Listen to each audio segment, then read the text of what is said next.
Yemek adasına ve mutfağıma hoş geldiniz. Bugünkü tarifim bu görmüş olduğunuz yaş pasta lezzetinde çok pratik sütlü tatlının yapımını göreceğiz. Buyurun yapımını görelim. Yazdan dondurmuş olduğum 250 gram kadar dondurulmuş vişnenin üzerine 4 su bardağı su ekliyorum.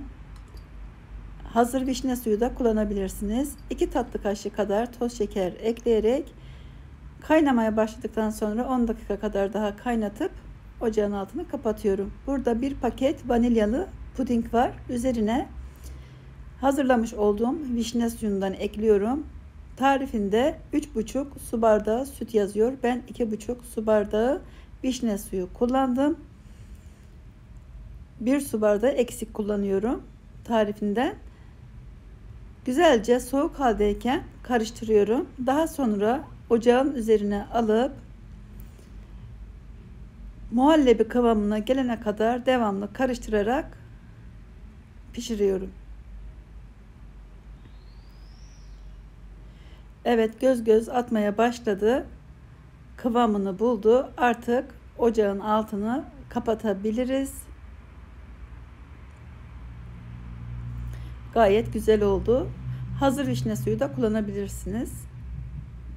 Ama bu şekilde daha sağlıklı ve daha lezzetli oluyor. Hangi kalıbı kullanacaksak o kalıbı öncelikle soğuk su ile çalkalamamız gerekiyor. Bunu özellikle göstererek yapıyorum ki unutmayasınız. O zaman daha kolay çıkar kalıbında.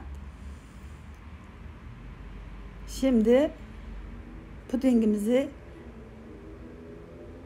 güzelce döktüm.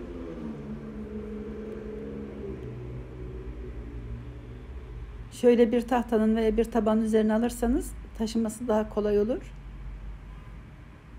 1 su bardağı irmik, 1 çay bardağı kadar toz şeker, üzerine 1 litre soğuk süt ekliyorum. Güzelce karıştırıyorum. Devamlı karıştıralım ocağa aldıktan sonra. Göz göz atana kadar bu şekilde pişirmeye devam edelim.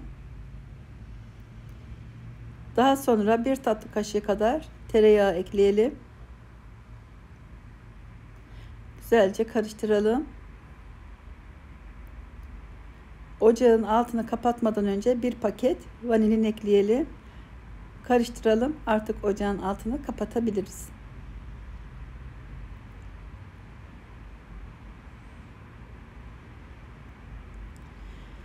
Üzerine dilerseniz burası isteğe bağlı 1 çay bardağı kadar Hindistan cevizi ekledim. O şekilde daha lezzetli oluyor. Eti puf tadında oluyor.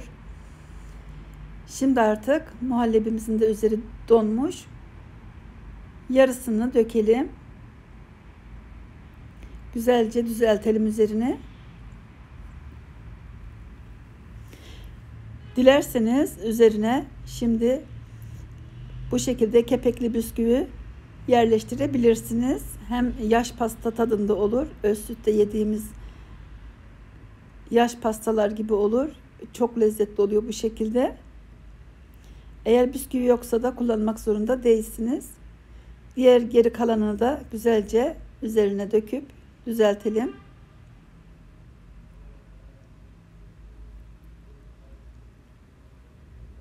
Bisküvi ekleyince yaş pasta tadında oluyor. Spatulayı ıslatıp güzelce üzerini düzeltelim. Ilındıktan sonra üzerini kapatıp buzdolabında 4 saat kadar bekletelim. 4 saat buzdolabında kaldı. Şimdi etrafını güzelce böyle gevşettikten sonra hangi tabağı kullanacaksam ona ters çeviriyorum.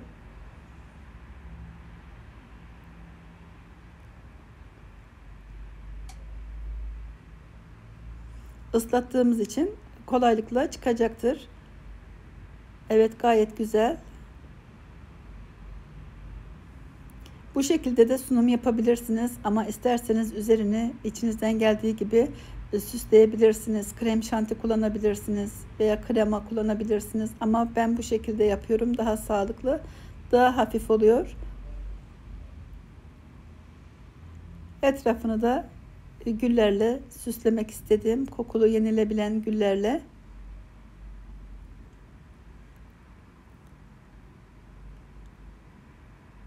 Siz de içinizden nasıl geliyorsa o şekilde pastanızı süsleyebilirsiniz.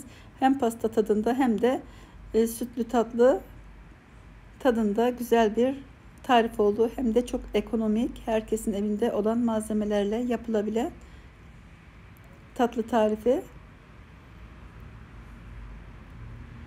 Şimdi üzerini biraz boş buldum.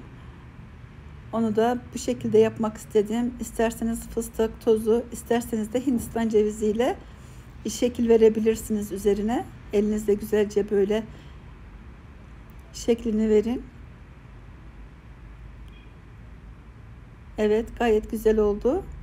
Yine biraz boş kaldı gibi düşündüm. Üzerine evde pirinç patlağı var böyle ince şeklinde. Onlarla süslemeyi düşünüyorum.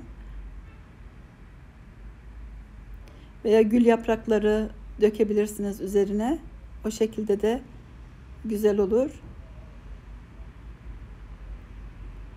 Şimdi önce şöyle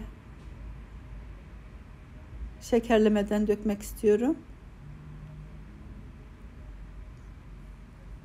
Daha sonra bunu kalp şekline çevirdim. Gayet de güzel, çok şık oldu. Sizler de sevdiklerinize veya çocuklarınıza yapabilirsiniz. Umarım tarifimi sizler de dener ve beğenirsiniz. Eğer beğendiyseniz lütfen beğen tuşuna basıp, abone değilseniz de abone olup bildirim zilini açarsanız tariflerimden anında haberdar olursunuz.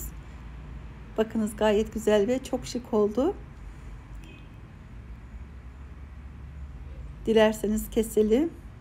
Nasıl keseceğimi de bilemedim. O kadar güzel ki bu şekilde keselim.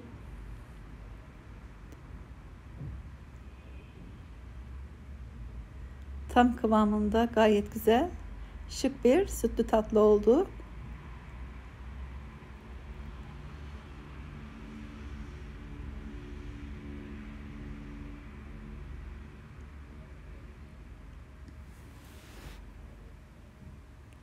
Bakınız üzeri de titriyor. Tam kıvamında nefis bir tatlı. İzlediğiniz için teşekkürler. Başka tariflerde, başka videolarda görüşmek üzere. Hoşça kalın. Afiyet olsun.